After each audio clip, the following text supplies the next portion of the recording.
I slumped back in my chair, my eyes wandering across the packed bar.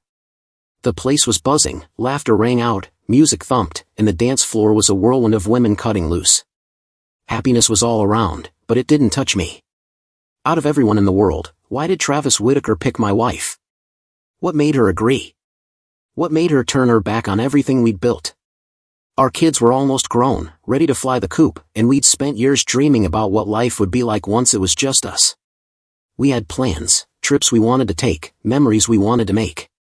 Just a few months back, I was picturing us getting even tighter, rediscovering the spark we'd kept alive all these years. But sitting there, the truth hit me like a punch to the gut. Karen's future didn't include me anymore. I'd been blind. That realization burned away any sadness, leaving nothing but a hot, simmering rage. The folks around me must have felt the change. Their quick glances carried a quiet worry, like they thought I might lose it. My buddy Paul, always the careful one, leaned over, his voice low and hesitant. "You okay, Mike?" I barely heard him. My eyes were locked on a booth across the room where a group of young women were laughing and chatting, completely unaware of me staring. Over Paul's shoulder, I watched them. Why hadn't Travis picked one of them instead?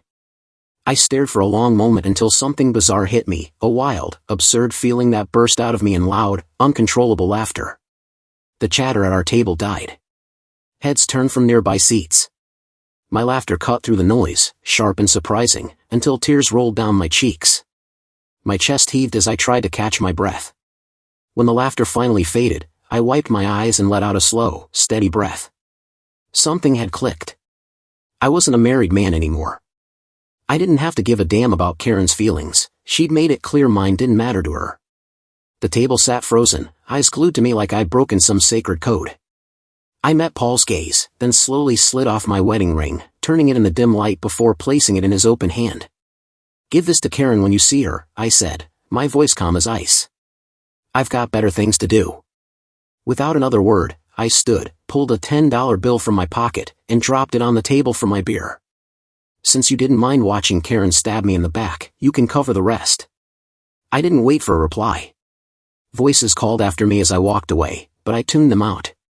Stepping outside, I sucked in the cool night air, my mind racing with one thought: if Karen was moving on with her new life, then I sure as hell was too.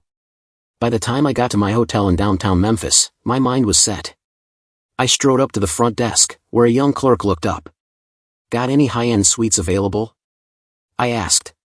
She tapped at her computer, then shook her head. "Only the penthouse suite. It's got a king bed, a hot tub, and a private balcony with a view of the city." I nodded. "I'll take it."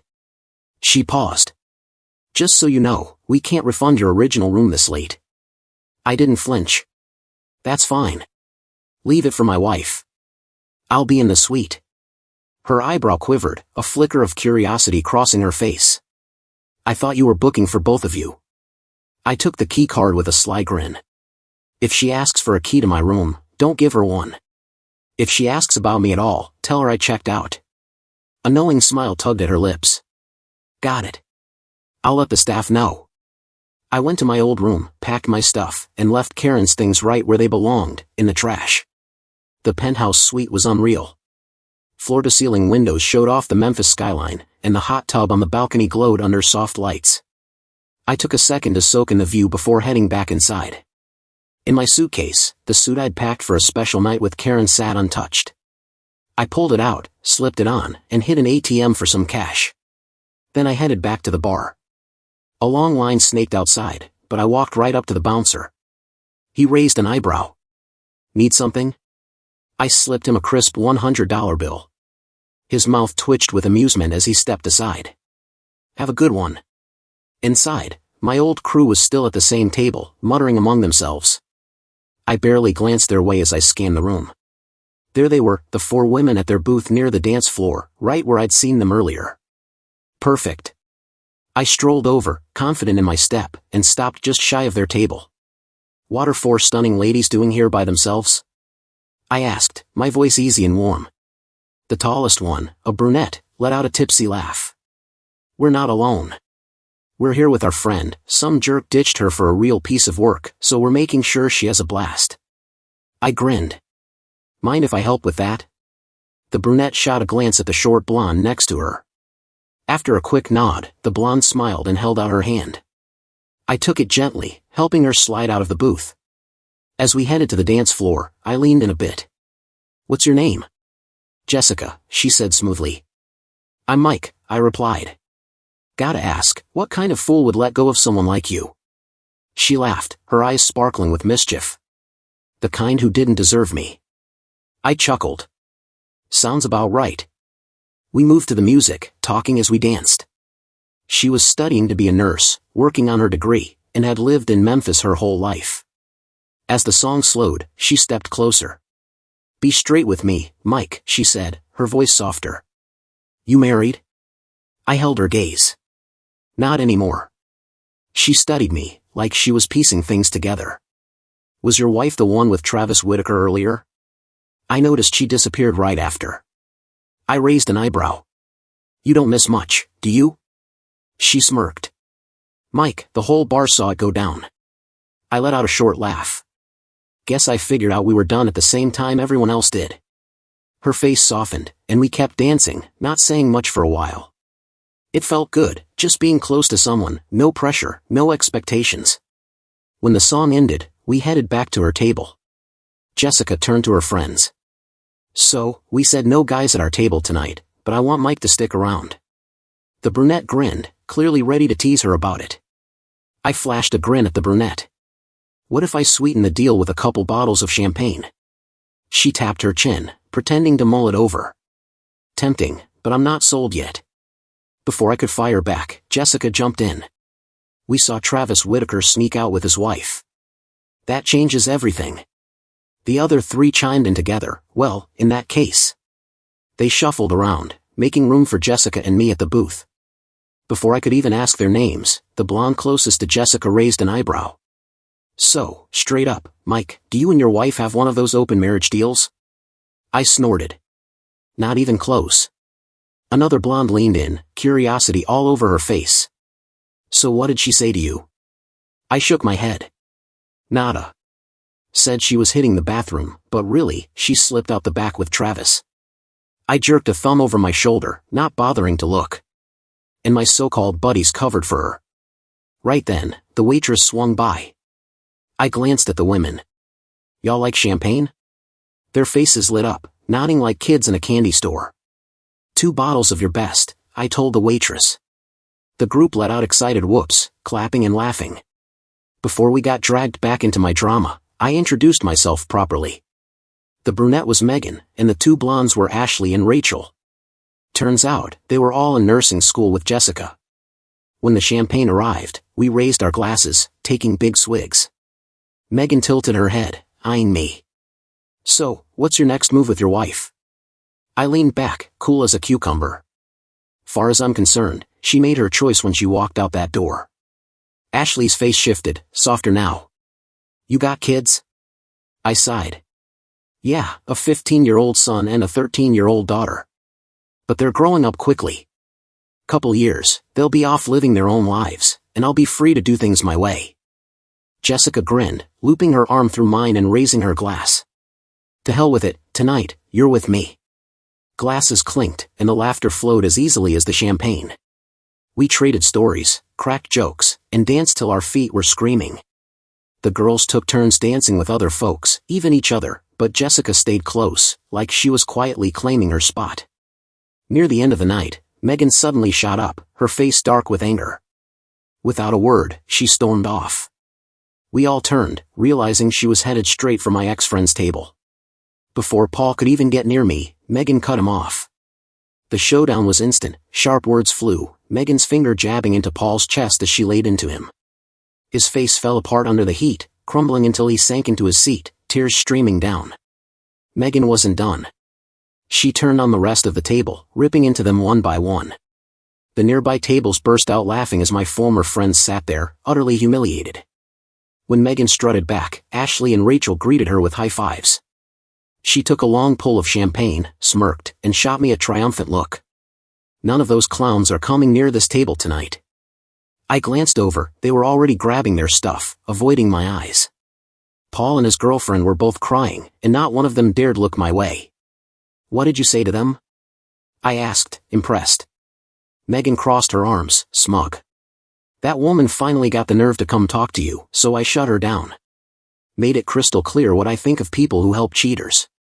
I grinned. Well, damn, you made a mark. They wanted me to just forgive Karens so they wouldn't feel guilty about their own crap. I learned a bit. For that, I owe you a kiss. Before I could move, Jessica grabbed my face, her eyes sparkling with mischief. Oh, no you don't, she teased, then pulled me in for a deep, fiery kiss. The other women hooted, clapping and laughing. Ashley rolled her eyes with a playful smirk. Get a room, you too. I chuckled. Funny you mention that, I've got a penthouse suite just down the street. And judging by how much y'all have had to drink, none of you should be driving. Megan, Ashley, and Rachel exchanged looks, then burst out laughing. Champagne in a penthouse suite? Ashley said. Now that's how you end a night. We settled the tab and stepped out into the crisp Memphis air. Jessica clung to my arm while the other three walked together, giggling and leaning on each other. At the hotel desk, I ordered more champagne sent up to the suite. When I mentioned it was the penthouse suite, all four of them cracked up. As the elevator doors closed, Ashley, Rachel, and Megan broke into a goofy, off-key rendition of Sweet Caroline, their voices bouncing around the small space. Jessica groaned, covering her face with one hand while gripping my arm tighter with the other. By the time we reached the suite, their laughter was even louder. Ashley winked, teasing, tradition says the groom's gotta carry the bride inside. Jessica looked up at me, her eyes hesitant but hopeful. You don't have to do this, she said softly.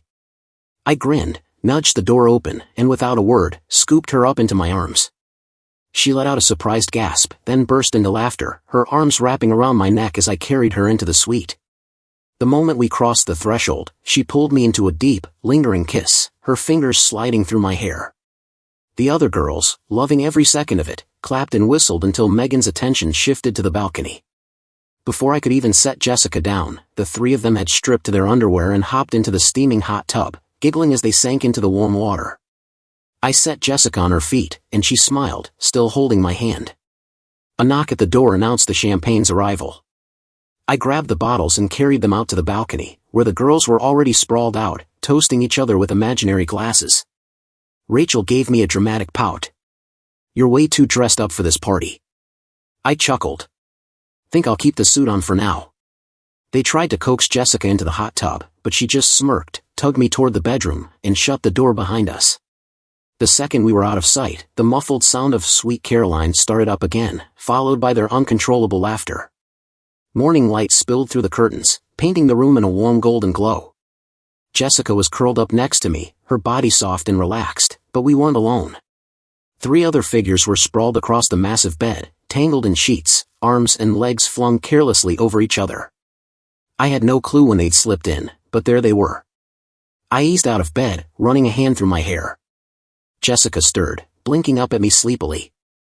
I gave her a small smile. She stretched, rubbing her eyes. Regret anything? She murmured. Not a damn thing, I said. Her lips curved into a grin, and she reached for my hand. Come shower with me. I let her pull me into the bathroom.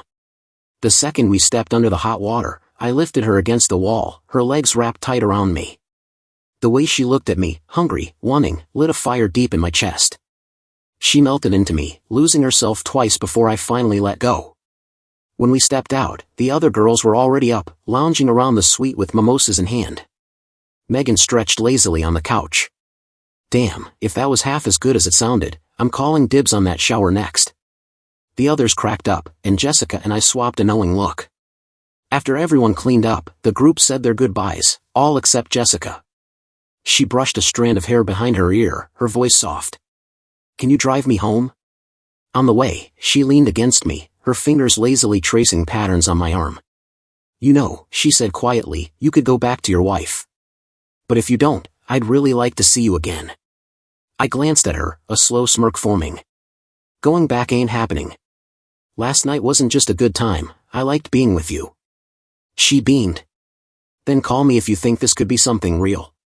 At her doorstep, she kissed me, her lips lingering like she didn't want to let go. Inside, Megan was sprawled on the couch, waving with a sly smirk before turning back to the TV. The drive home was quiet, but my head was loud. I stepped into my house in suburban Memphis, sinking into the dark of my living room, the weight of everything pressing down. Then headlights flashed through the window. A car pulled into the driveway, and a key turned in the lock. "Mike," Karen's voice came, light and casual, like she'd just run to the store. "I'm home." The door clicked shut, the light flicked on. I turned my head. There she was, same as ever, same blue dress hugging her body, same neatly styled dark hair, her posture calm, her face composed, her wedding ring still gleaming. Nothing had changed, like she hadn't spent the whole night tangled up with another man. It didn't add up. There should have been something, a flicker of guilt, a hint of shame. But there was nothing. She smiled softly. "It's just me, Mike." Same as always. She knew exactly what was running through my head. "Nothing's different. I love you, just like yesterday." My voice came out hollow. Wish I could say the same. For the first time, something in her face faltered. "Mike," she said, her tone gentle, like she could smooth over the damage with just the right words. I didn't budge. I just pointed toward the bedroom. "Go shower." She hesitated, her lips parting like she wanted to argue, but I held my hand steady. After a moment, she sighed and walked off, disappearing down the hall. The sound of running water filled the quiet. When she came back, her hair damp, she smoothed the towel over her arms. "Where are my clothes from last night?" I didn't look at her. "Probably still at the hotel where you left them." Her brow creased. "You didn't bring them home?" "Nope." For a split second, she almost snapped, almost demanded why I hadn't handled it, but she stopped herself, realizing how ridiculous that would sound. Instead, she sat down, quiet. "Why'd you do it?" I asked. She exhaled slowly, folding her hands in her lap. "It was Travis Whitaker," she said, her voice distant, like she was reliving it. "He's rich, famous, could have anyone in the room. Last night, when he asked me to dance, I felt special." She wasn't even looking at me anymore, lost in the memory, practically glowing from it. At that moment, I knew our marriage was done. She'd cling to that night forever, that fleeting thrill of being wanted, chosen. It meant more to her than anything we'd ever shared. "Do you love him?" I asked. She blinked, snapping back. "No, of course not. It wasn't about that. It was just a moment." Her voice softened. "I love you, Mike." I shook my head, my tone ice cold. "You and I got real different definitions of love." Karen's eyes flashed with disbelief, like I was the one out of line. In her head, I was blowing this way out of proportion. She'd fed her ego at my expense, yet she expected me to just swallow it. "I came back because I love you, Mike," she said, her voice steady, like she was stating the obvious. I leaned back in my chair, watching her closely. "If Travis had asked you to stay, to be his girlfriend, maybe even his wife, would you be sitting here right now?" She froze, just for a split second, but I caught it. Then, as if realizing her slip, she sat up straighter and forced a smile. "Of course," she said quickly. "I love you, Mike." I didn't let it go. "You hesitated." Her fake smile flickered, just for a moment. "That hesitation says it all," I pressed, my voice calm but sharp. "If he'd wanted you, you'd still be with him." Karen's face tightened. "It was one night," she snapped. "It didn't mean anything. This conversation's done." I let out a slow breath, rubbing my temples. "I need time to think. Pack a bag for you and the kids. Go stay at your parents' place in Knoxville for the week." Her eyes widened. "Mike, hold on," I cut her off, my tone hard. "We're done talking, Karen. Push this now, and you won't like what happens next." Something in my voice must have stopped her cold. She swallowed, nodded slightly, and left the room. Within an hour, she'd packed a bag, rounded up the kids, and driven off without another word. The second their car vanished down the street, I got to work. Seeing her standing there in that same blue dress, acting like nothing had changed, had lit a fire in me. I wasn't about to sit around and let things slide back to normal. If I was going to get through this, I had to take charge. I grabbed my phone and called my boss. "I need 2 weeks off," I said, no explanation. Once I got the green light, I rented a truck and headed to a hardware store in downtown Memphis. I loaded up on lumber, drywall, paint, and 2 new exterior doors, then got to work tearing the house apart. First, I ripped out the front door and the windows around it, widening the entryway. Then I installed 2 separate doors, one brand new, the other the original. I built a wall straight through the middle of the house, splitting it into 2 separate living spaces. I tweaked the back entrance too, adding a second door that led to the left side, where I'd set up a new kitchen. My home office became a 3rd bedroom on my side, while the dining room turned into a 3rd bedroom for Karen's side. When I was done, the house was basically a duplex, except for the detached garage, which still sat on Karen's side. That was an easy fix. I changed the locks, reset the security code, and made sure I was the only one with access. Then I threw up a fence in the backyard, splitting it clean in half. Now I had my own space. For the next few days, I called the kids every day, keeping things vague. Just working on the house, I told them. Karen kept texting, asking if we could talk. I ignored every single one. A few days in, I picked up my phone and dialed Jessica's number. She answered on the first ring, her voice playful. "Thought you forgot about me, Mike." I grinned. "Hard to forget someone like you." She laughed softly. "Are you finally calling to ask me out?" "Nah," I said, smirking. "Not a date. I'm thinking a weekend away, just you and me." A pause, then her voice lit up with excitement. "Are you serious?" "Dead serious." "How about Italy?" She let out a disbelieving laugh. "You're pulling my leg." "Not at all." "Can you leave this weekend? Thursday to Tuesday?" "Hell yes," she said. "Absolutely." "Good. Bring your passport and your phone. We'll get everything else when we're there." We chatted a bit longer, hashing out loose plans. After I hung up, I booked flights and a hotel. It wasn't cheap, but I didn't care. If Karen wanted a divorce, she'd get half our savings anyway, might as well say she was footing the bill for my trip with Jessica. The thought made me grin. Just to be safe, I moved our savings to a private account, switched my direct deposit, and locked down my finances. For the next few days, I worked non-stop, putting up walls, painting, and finalizing the house's split. By Wednesday, Karen's side was fully walled off and freshly painted.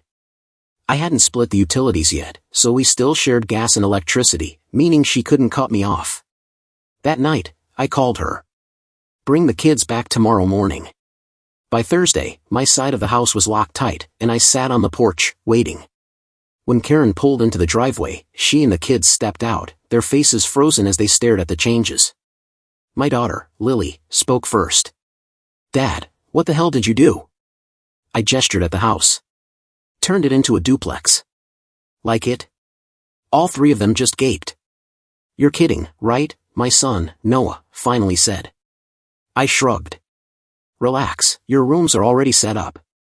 Still stunned, they followed me inside as I showed them their new space. Karen stayed quiet, carrying their bags upstairs without a word. Noah frowned, eyeing the smaller living room. "Dad, this side feels kinda cramped." I waved it off. "You'll get used to it quickly, trust me. Plus, I've got big plans, gonna build a garage on this side soon, and after that, a pool and hot tub." That got their attention. Lily and Noah swapped looks, the idea sinking in. Karen turned to the kids. "Go unpack," she said, her voice clipped.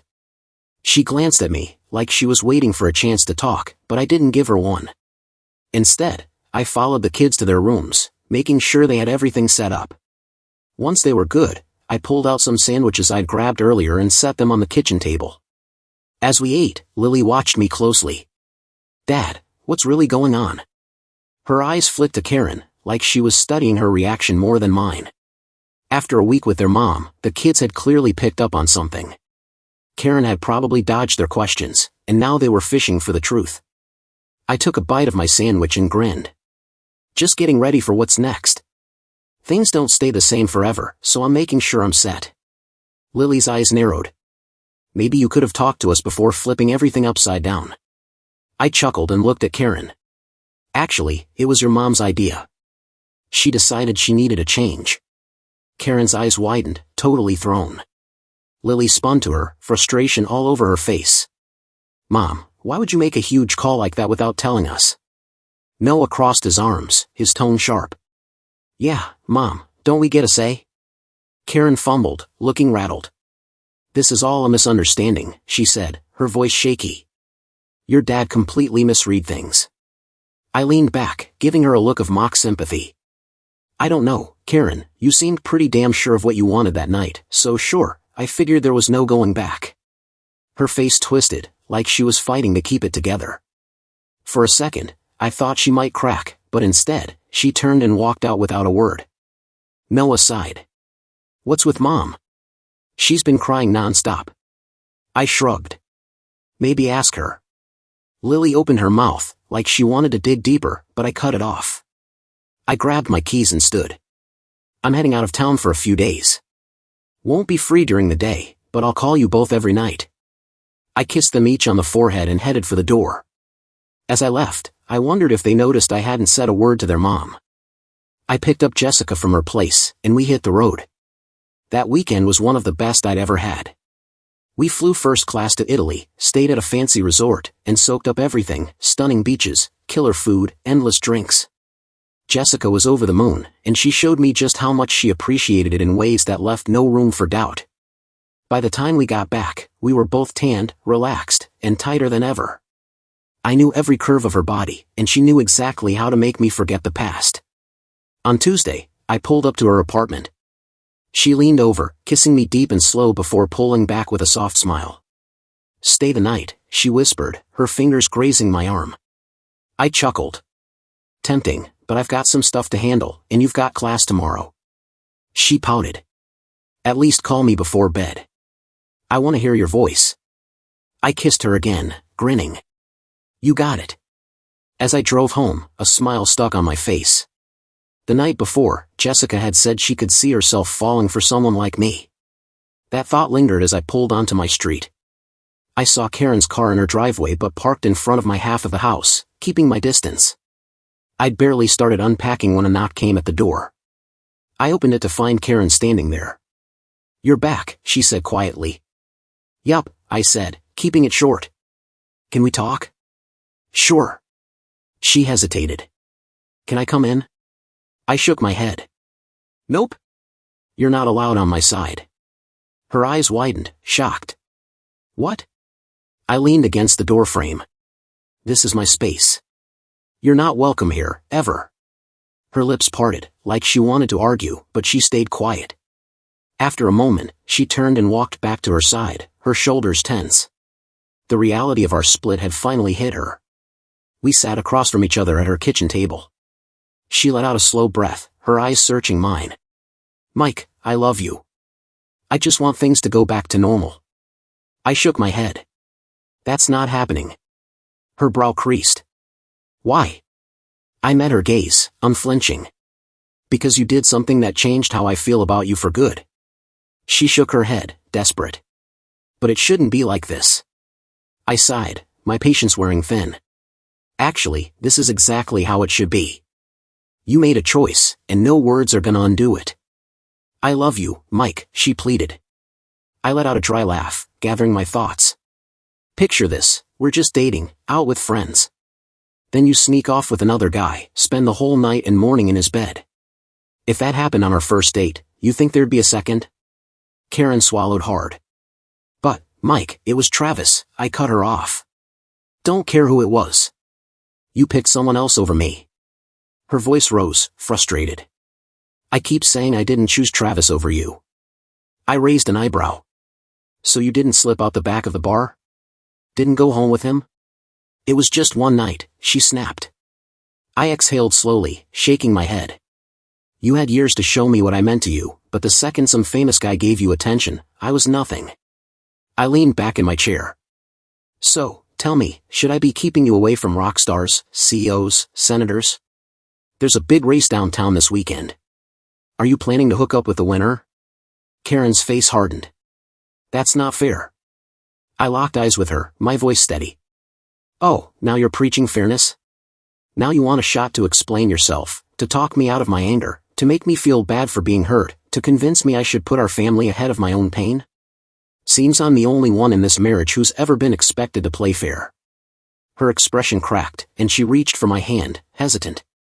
I let her take it, watching a flicker of hope light up her eyes. I didn't look away as I said, "It's too late, Karen. Her grip tightened. Too late? I nodded. Yeah, too late. Her breath caught, her eyes glistening. You found someone else. A slow grin spread across my face. You already know who. Paul and your buddies must have told you about the blonde I danced with that night, the one who stayed close while you were slipping out the back with Travis. The woman who stepped in when you threw our anniversary away. Karen inhaled sharply, her face paling.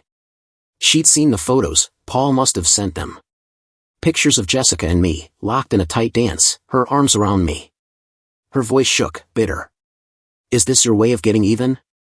Flaunting some 24-year-old to hurt me? I smirked. Actually, 21. I leaned in, dropping my next words like a grenade. Just spent 4 days with her in Italy. You know that dream trip we always talked about? It was better than I ever imagined. Karen's face twisted with fury, but I could see the pain underneath. I didn't care. For the first time in forever, I was genuinely happy. Her eyes blazed as she processed my words, her jaw tightening. My smirk probably didn't help, but I couldn't hide it. I took a deep breath, forcing myself to stay calm for the kids' sake, letting my expression go neutral. I met her gaze head on. She opened her mouth, raising a hand like she was about to unleash a tirade meant to cut deep. But then she froze, her face shifting as it hit her. I already knew every excuse, every justification, every desperate plea she'd try. She exhaled slowly, closing her mouth and resting her hands on the table. Silence hung heavy between us, thick with words we didn't say. I could see the frustration in her eyes. She wanted to lash out, to scold me, to take back control of the conversation, our marriage, me. But she couldn't. For years, she'd held power over me through love and trust, but she'd shattered both in one night. She was starting to get it now. I could almost see her mind racing. When she chose to leave with Travis, she must have thought it was a quick thrill, a little escape she could explain away later. She'd banked on enough goodwill between us to smooth it over. What she didn't realize was that she hadn't just spent a little, she'd bet everything and lost. Her fingers clenched together as she stared at her hands. After a long pause, she whispered, "It doesn't matter. I love you." I shook my head. And you think that still means something to me, don't you? Her eyes snapped up to mine. Why should your love matter after what you did? I asked, my tone even. Clearly, my love for you wasn't enough to stop you, so why should I care about yours? Her voice turned small, almost childlike. I don't want to lose you. I stayed calm but firm. Maybe you should have thought of that before you broke my trust. You took me for granted, Karen, and now you don't deserve me. Her brow creased, like she couldn't wrap her head around my words. I stood up. I'm heading back to my side of the house. Got work to do. I'll be here for dinner with the kids, but until then, don't bother me. I turned and walked out. She didn't stop me. As I closed the door, I heard her start to cry. It stung to leave her like that. Every instinct screamed to turn back, to comfort her, to hold her like I used to. But I couldn't. The woman I'd loved, the partner I'd trusted, was gone. All that was left was a painful reminder of what she'd thrown away. Before dinner, I brought the kids over to my side of the house. I showed them the layout I'd planned for my new kitchen, explaining how I'd knock out the back wall and put in floor-to-ceiling windows overlooking the backyard. Their eyes drifted to the fence splitting the yard in half. I could see it sinking in. This wasn't temporary. This wasn't just some project Dad was tinkering with. This was home. I led them to their rooms. Noah frowned, looking around. Why do I have 2 bedrooms? Because this is my home, I said. That side's your mom's. Lily and Noah swapped uneasy glances. Then Lily hesitated. Are you and Mom getting divorced? Noah jumped in. She won't tell us anything, no matter how much we ask. I sighed. No, we're just separated. I didn't want to be a weekend dad, so I split the house. You two can stay wherever you want. Before they could say more, Karen's voice called from the doorway. Dinner's ready. We ate in near silence. Karen looked tense, her eyes darting between me and the kids, realizing they'd figured out more than she wanted them to know. Then Noah, without missing a beat, blurted out, I'm moving in with Dad when my room's done. Karen's fork slipped, clattering onto her plate, her face frozen in shock. Noah kept going, his voice a touch too loud. Dad said you two are splitting up. Karen jumped in quickly. We're not. It's just a misunderstanding. We haven't finished talking. Lily slammed her hand on the table, her voice shaky. Who changed? She demanded. I want to know. Silence hit the room hard. Lily and Noah looked between us, waiting. I stayed quiet, turning my eyes to Karen. She dropped her gaze to her plate, tears sliding down her cheeks, and that was all the answer the kids needed. I sighed and pushed my chair back. Your mom's worn out. She needs rest. I stood, helped Karen to her feet, and she didn't fight me as I guided her to the bedroom. Inside, I helped her out of her clothes like you would a kid, tucking her into bed and pressing a soft kiss to her forehead, same as I did when the kids were little. I flicked off the light, closed the door, and felt nothing. If anything, I looked at Karen now the way I'd look at a grown kid who'd done something unforgivable, someone I'd always care about, but who'd never be part of my life the same way again. I checked on Noah first. He was sprawled on his bed, scrolling his phone. "Wanna talk?" I asked. He shrugged. Not really. I nodded, giving him space, and moved to Lily's room. She was curled up, arms around her knees, silent tears streaking her face. Why'd she do it, Dad? She whispered. Ask her, I said gently. Her voice broke. Can't you just forgive her? If I did, I'd never forgive myself. She let out a heavy sigh. I just want our family to stay together. We are together, I said softly. Just not in the same room as your mom anymore. I hugged her, whispered I loved her, and headed to my side of the house. That became our routine. I left for work before the kids woke up, so their mornings stayed normal. Karen and I split driving for their activities, and we still had family dinners on her side of the house, but the cracks were obvious. Karen tried bringing up our relationship at least once a week, fishing for something that was long gone, but I shut it down every time. There was nothing left to say. At school events, I kept my distance from her. If she tried to get close, I'd politely excuse myself and slip away, only to sit somewhere else. I was never alone long, single and divorced women we knew always seemed to find a seat next to me, curious. The question always came, what's going on with you two?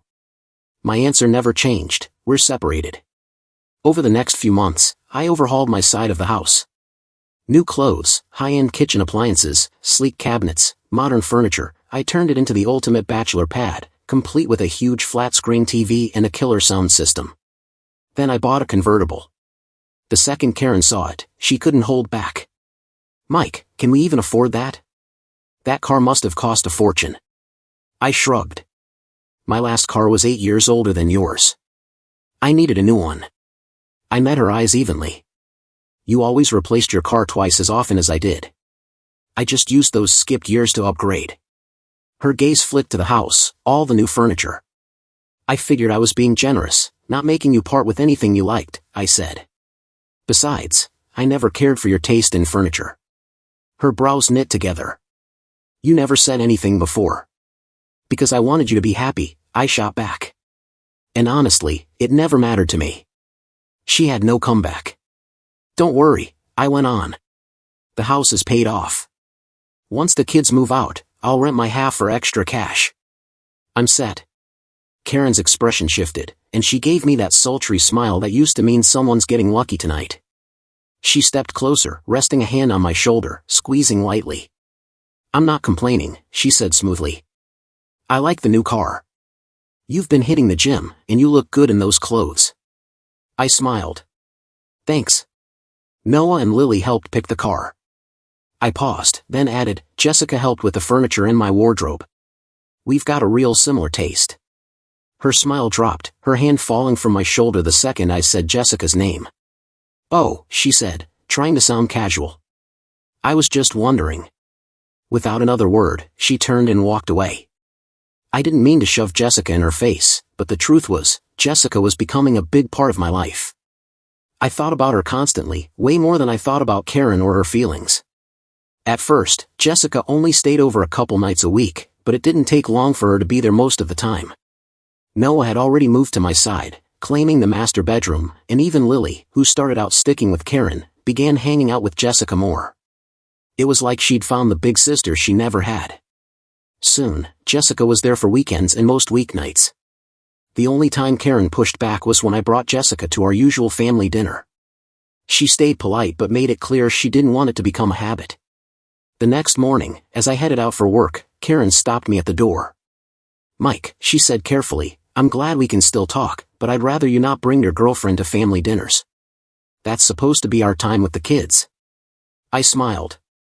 "That's fine. From now on, I won't come to dinner unless Jessica's invited.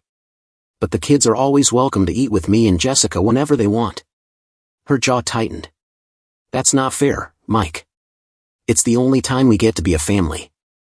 I raised an eyebrow. "Oh, so we're talking about fairness now, Karen?" Karen hesitated, then sighed. "Look, I get that Jessica's important to you. I see that. But I don't think it's fair to force her into our family time." I nodded. "And I don't think it's fair to shut her out. She gets along great with the kids. If you want her gone, you're pushing me out too." I tilted my head. "You've always bragged about being honest, right? Said honesty justified your choices, even when my feelings didn't matter." My voice sharpened. "Bet you thought you were being honest when you slipped out the back of that bar with Travis Whitaker." Karen flinched. Even though we didn't share a home anymore, she clearly still thought she had some pull over me, some leverage beyond the kids. "You threw away honor and fairness that night," I said, my tone steady. "So, if you don't like it, the fair thing would be for me to host all future dinners at my place. You're welcome to come. Jessica's a hell of a cook, and she loves it." Tears welled in Karen's eyes. "I'm sorry I brought it up. Jessica's welcome at dinner anytime." Once the pool and hot tub were done, Noah made the most of them, especially when Jessica's friends Ashley, Megan, and Rachel started coming over. They turned it into a game, flirting with him shamelessly, each trying to see who could make him blush hardest. At first, it was just playful teasing, but then the swimsuits got skimpier. Megan, though, had some limits. Her curvy figure made anything too revealing a risky move unless she wanted a wardrobe mishap. Still, she came out on top one afternoon, kissing Noah in the pool, pressing close. The poor kid stayed in the water for a solid 10 minutes after, despite the chill. Noah was the real winner, though. His confidence shot through the roof, and soon he had a girlfriend at school. When Ashley, Megan, and Rachel met her, they dropped the flirting cold and treated her like she'd hit the jackpot. Jessica had some solid friends. Karen was never allowed on my side of the house. I wouldn't let her mess with what I had with Jessica. But life moves on, and things change. Years later, Jessica graduated, and we went our separate ways. I saw it coming before she said a word. We were at Rachel's wedding, spending the whole weekend together. I met her family, we danced, laughed, and for a bit, everything felt perfect. But something was off. I could feel it in the way she looked at me when she thought I wasn't watching. Despite how good we were together, our age gap was starting to weigh on her. It didn't bug me. I was happy where we were. But for Jessica, it was different. She never said it outright, but I could tell she felt like I'd already lived the life she was just starting. One evening, watching the sunset, she mentioned she was thinking about moving. That's when I asked her to marry me. She hesitated, then gave me a sad smile. "Mike, I'm honored you asked, but I need to figure out who I am first. I've got so much ahead, and I don't want to make a choice I might regret." I nodded. She bit her lip, her face torn. "I want to start a family." I knew she cared about me, but I also knew what held her back. I was the right guy, just at the wrong time. It stung, just like with Karen. She was letting go of a good man, thinking time was on her side, that she had endless options. I tried to be gentle, to make her see. "Trust is the foundation of any strong relationship," I said. "But sometimes, I feel like I'm being punished for my own success, like you think guys like me are a dime a dozen." She frowned. I'd never be that naive. I nodded, already knowing where this was headed. In the end, I told her, "I get it. If you ever change your mind, I'll be here. Maybe someday, when age doesn't feel so big, our paths will cross again." I never regretted a second with Jessica. At least she had the guts to be honest, unlike Karen, who snuck out the back door without a word. As for Karen's friends, the ones I used to call mine, I'd run into them now and then. Every time, they'd try to nudge me toward reconciling with Karen. I always gave the same line, "That's a solid pitch. Now tell me, how'd you feel when your spouse cheated on you?" Truth was, I'd seen them that night. They didn't just stand by while Karen betrayed me, they egged her on. And karma's got a way of settling debts. A few months later, word got around that the wives had started hitting a different bar, the one Travis Whitaker hung out at. This time, they didn't tell their husbands. One of Paul's coworkers was there one night and saw Paul's girlfriend dancing with Travis. About an hour later, Travis disappeared, and soon after, the women left. The coworker mentioned it casually at work, and it got back to Paul. When Paul confronted his girlfriend, she denied it. So did the other wives. Then the coworker sent Paul a photo he'd taken with his date that night. In the background, clear as day, was Travis at a table full of married women. Cornered, they admitted they'd been at the bar but swore none of them went home with Travis. Their stories didn't add up, though, and the truth unraveled. Instead of ratting each other out, they all stayed quiet. By the time they admitted it was Paul's girlfriend who left with Travis, it was too late, too many lies, too much broken trust. When the husbands finally sat down and compared notes, Paul nailed it, they covered for each other too long. They lied too easily. How do we know this was the first time? How do we know it won't happen again? Every one of those guys had seen their wives' faces light up. When Travis Whitaker approached our table that night, Karen's friends had all watched, cheering her on like she'd won some kind of trophy. At first, no one made a big deal of it. Some of the husbands even laughed, saying their wives had been more passionate in bed after hearing about Karen's night with Travis. But a couple of months later, one husband casually mentioned how much he hated sleeping on silk sheets. Another guy, surprised, said his wife had just swapped their sheets for white silk too. Over the next few weeks, 2 more husbands noticed the same thing, 4 beds, for wives, for new sets of white silk sheets. After Paul's girlfriend's night with Travis, the husbands started feeling uneasy, a nagging discomfort they couldn't shake. Their wives weren't just daydreaming about Travis, they were reliving it. Within a year, all 4 couples had filed for divorce. I heard about it through Paul. He was the first to leave his girlfriend and came to me with an apology. One by one, the other husbands did the same, each admitting their regret in their own way. If I'd stood up for you that night, they said, maybe I'd have sent a different message to my wife. Maybe I wouldn't be in this mess now. As for Travis Whitaker, his habit of chasing married women finally caught up with him. One night, as he left a bar with another man's wife, a masked guy ambushed him. They hit him with a taser first, then, while he was still dazed, smashed his groin with a bat. Travis collapsed, screaming, and the attacker methodically shattered both his kneecaps. There was security footage, but the guy was never caught, too many men had a reason to want him down. Travis never walked again. The last time Karen and I talked about our past was the day Lily left for college. We'd been divorced for years by then. I'd moved into a beachfront condo in Miami, renting out my half of the house. As Lily pulled out of the driveway, Karen turned to me, hesitant. "Mike, can we talk?" I let out a slow breath. "Sure." She bit her lip, searching for words. "I still love you," she finally said. "I made a horrible mistake, and I regret it every day. I haven't dated, haven't even looked at another man." She searched my face, desperate for a flicker of hope. "I know you haven't had anything serious since Jessica. I was wondering if you'd consider moving back in, just to see if we could make it work again." She reached up, trembling, and unclasped a thin chain from her neck. Dangling from it was my wedding ring, the one I'd handed to Paul the night Karen walked out. She held it out, her eyes brimming with something close to desperation. I didn't move. "You still don't get it, do you, Karen?" She swallowed, her throat tight. "I do, Mike. I swear I do. That night, I was reckless. I thought I was testing your love, but I was testing my own, and I failed." Her voice dropped to a whisper. "But I do love you." I exhaled slowly, shaking my head. "No, you love the life we built, the perfect house, the stable marriage, the well-behaved kids. You love that I treated you with respect, never controlled you, always put your happiness first." She stood frozen, the necklace still outstretched. "You loved how our connection never faded, even after all those years. You loved the security, the freedom to chase your dreams without fear. But above all, I locked eyes with her, you loved that I trusted you completely, without question." Her fingers tightened around the necklace, knuckles whitening.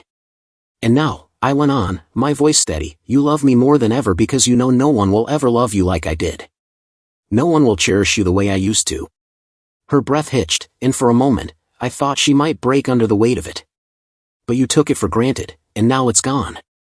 Her hands shook. I can't be around you anymore, I said. I'll never put myself in a position where you could hurt me like that again. Tears welled in her eyes. How many times do I have to say I regret it? A single tear rolled down her cheek. This was never about Travis, I said. You thought you were special when he picked you. You felt lucky, didn't you? Confusion flickered across her face. But here's the thing, I said, my voice calm. I was lucky too. She frowned, trying to follow. Because at my lowest, when your friends tried to tell me I was overreacting, I realized something. I let the pause hang. We were a great couple, but not because of you. Her lips parted, like she wanted to argue, but nothing came out. It was because of me, I said. She inhaled sharply, shaking her head in disbelief.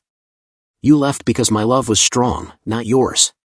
My love would never have even considered doing what you did. My love made us special. She pressed a trembling hand to her lips, her breath uneven. That night, as I sat there drowning in anger and confusion, I looked across the room. A small, real smile tugged at my lips. I saw Jessica sitting there. She looked sad too, but when she caught me watching, she smiled. Karen flinched at her name. That smile reminded me of something I'd forgotten in all the chaos, I said. That I was still me. That I could still love, still be wanted, still pour my devotion into someone who actually deserved it. Tears streamed down Karen's face, unchecked. You opened my eyes that night, Karen. You freed me. I turned and walked to my convertible without another word. As I slid into the driver's seat, I didn't look back. The engine roared to life, and as I pulled onto the road, I realized I was smiling.